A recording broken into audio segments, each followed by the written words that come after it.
Hello বন্ধুরা, Pamela সেজেলে সবাইকে স্বাগত। যেহেতু চলছে শ্রাবণ মাস, আর শ্রাবণ মাসের প্রত্যেক সোমবার কিন্তু আমাদের মতন বহু বাড়িতেই কিন্তু নিরামিষ খাওয়া দাওয়া হয়। আর সেই কথা মাথায় রেখে আমি তোমাদের সাথে পুরো শ্রাবণ মাসটাই কিন্তু চেষ্টা করছি বেশিরভাগটাই নিরামিষ রেসিপি শেয়ার করতে।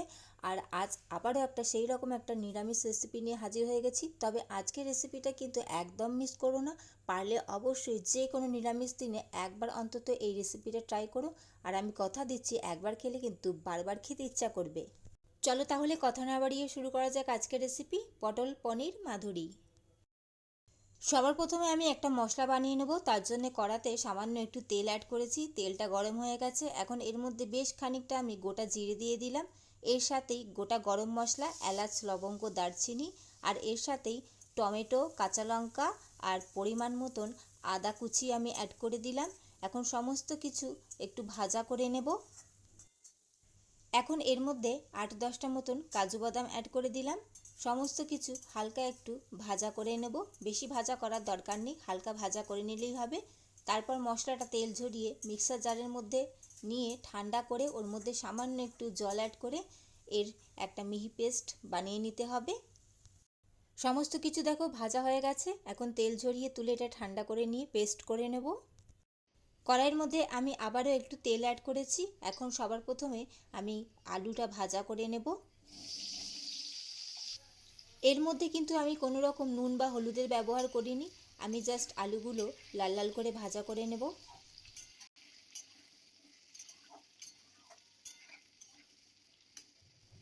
আলুগুলো লাল লাল করে ভাজা হয়ে গেছে। এখন তেল ঝরিয়ে আলুটা তুলে নেব।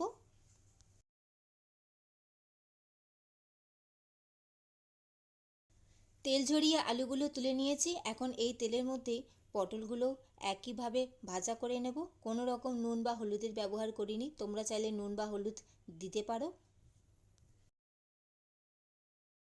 পটলটাও সুন্দর করে ভাজা করে নিয়েছি। এখন তেল ঝরিয়ে পটলটাও তুলে নেব। আলু আর পটল ভাজা করে নিয়েছি। এখন এই তেলের মধ্যেই পেস্ট করে রাখা মশলাটা দিয়ে দিচ্ছি, যেটা সবার প্রথমে বানিয়েছিলাম, কাজু বাদাম, টমেটো, আদা, কাঁচা লঙ্কা, সেই পেস্টটা অ্যাড করে দিলাম।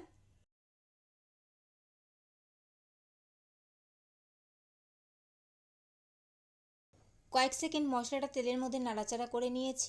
এখন এর মধ্যে 2 টেবিল চামচ মতন টক দই আমি চিনি দিয়ে ফেটিয়ে রেখেছিলাম, সেটা অ্যাড করে দিলাম। চিনিটা আমি আলাদা করে আর ব্যবহার করব না, একেবারে দইয়ের সাথে আমি মিশিয়ে নিয়েছি।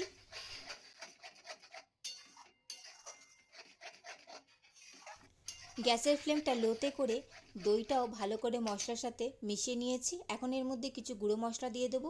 সবার প্রথমে সামান্য একটু হলুদ গুঁড়ো, একটু সামান্য কাশ্মীরি লঙ্কার গুঁড়ো আর পরিমাণ মতন নুন দিয়ে দিচ্ছি।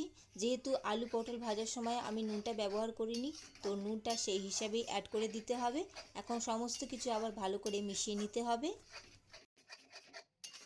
মশলাগুলো কষানো কিন্তু খুবই ইম্পর্টেন্ট, না হলে কিন্তু কাঁচা গন্ধ থেকে যাবে, তখন কিন্তু খাবারের টেস্ট খুব একটা আসবে না। তাই হাতে সময় নিয়ে মশলাটা ভালো করে কষিয়ে নিতে হবে। দেখতেই পাচ্ছ মশলা থেকে তেল ছাড়া শুরু করে দিয়েছে। এখন আরেকটু কিন্তু ভালো করে কষিয়ে নিতে হবে, যাতে সমস্ত তেলটা কিন্তু সুন্দরভাবে ছেড়ে দেয়। সমস্ত তেল ছেড়ে দিয়েছে, মানে মশলা কষানো একদম কমপ্লিট। এখন এর মধ্যে গ্রেট করা পনির দিয়ে দিচ্ছি। এখানে কিন্তু পনিরের পরিমাণটা একটু বেশি ব্যবহার করতে হবে, কারণ গ্রেভিটা পুরোটাই পনিরের হবে। আর পনিরটা যদি বেশি ব্যবহার করো তাহলে কিন্তু টেস্ট খুব সুন্দর হবে।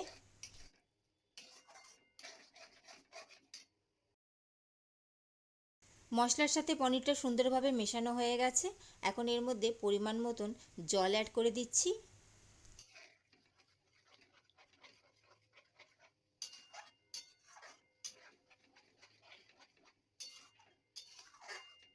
যেহেতু আলু পটলটা দিয়ে মশলাটা কষাবো, তাই জলটা আমি প্রথমবারে অল্পই দিয়েছি। আর দেখো খুব সুন্দরভাবে ফুটে গেছে। এখন এর মধ্যে ভেজে রাখা আলু আর পটলটা দিয়ে দিলাম। আর মিনিমাম এখন 10 মিনিট এই মশলার সাথে আলু পটলটা ভালো করে গ্যাসের ফ্লেমটা লোতে রেখে কিন্তু সুন্দর করে কষিয়ে নিতে হবে। যত ভালো করে কষাবে তত কিন্তু খাবারের টেস্ট বাড়ে, এটা তোমাদেরকে আমি আগেও বলেছি। তো গ্যাসের ফ্লেমটা লোতে রেখে মিনিমাম 10 মিনিট এটা ভালো করে কষিয়ে নিতে হবে। এই রেসিপিটা তোমরা যে কোনো নিরামিষ দিনে খুব সহজেই বানিয়ে ফেলতে পারো, আর রুটি, লুচি, পরোটার সাথে কিন্তু দারুণ লাগে খেতে। অবশ্যই একবার ট্রাই করে দেখতে পারো। 10 মিনিট সমস্ত কিছু আমি ভালো করে কষিয়ে নিয়েছি। এখন এর মধ্যে পরিমাণ মতন গরম জল অ্যাড করে দিচ্ছি। যেহেতু আলু পটলটা আগে ভাজা আছে, তারপর আরও 10 মিনিট মশলার সাথে কষিয়ে নেওয়া হয়েছে, তাই সেদ্ধ করতে কিন্তু বেশি সময় লাগবে না। মাত্র 10 মিনিট ঢাকা দিয়ে রাখলেই কিন্তু সেদ্ধ হয়ে যাবে। পরিমাণ মতন জল দিয়ে এখন ঢাকা দিয়ে 10 মিনিটের জন্য সেদ্ধ করে নেব। 10 মিনিটের জন্য ঢাকা দিয়ে রেখে দিয়েছিলাম। এর মাঝে কিন্তু আমি দুবার ঢাকা খুলে নাড়াচাড়া করে দিয়েছি, কারণ দেখতেই পাচ্ছ পনিরটা কড়াতে লেগে যাচ্ছে। তো এই দিকটা অবশ্যই কিন্তু মাথায় রেখো তোমরা। আর এই সময় কিন্তু সমস্ত সবজি সুন্দরভাবে সেদ্ধ হয়ে গেছে। আর গ্রেভিটা এর থেকে বেশি আমি ঘন করব না, কারণ ঠান্ডা হয়ে গেলে আর একটু শুকিয়ে যাবে।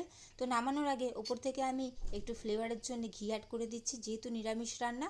তো রেডি হয়ে গেল। বন্ধুরা, পটল পনির মাধুরী কেমন লাগলো তোমাদের আজকের রেসিপি অবশ্যই সেটা কমেন্ট করে জানাবে। ভালো লাগলে অবশ্যই লাইক কমেন্ট শেয়ার করে দিও, এবং অবশ্যই আমার চ্যানেলটি সাবস্ক্রাইব করে আমার পাশে থেকো। চলো তাহলে আজকের মতন আসি। চলো টাটা।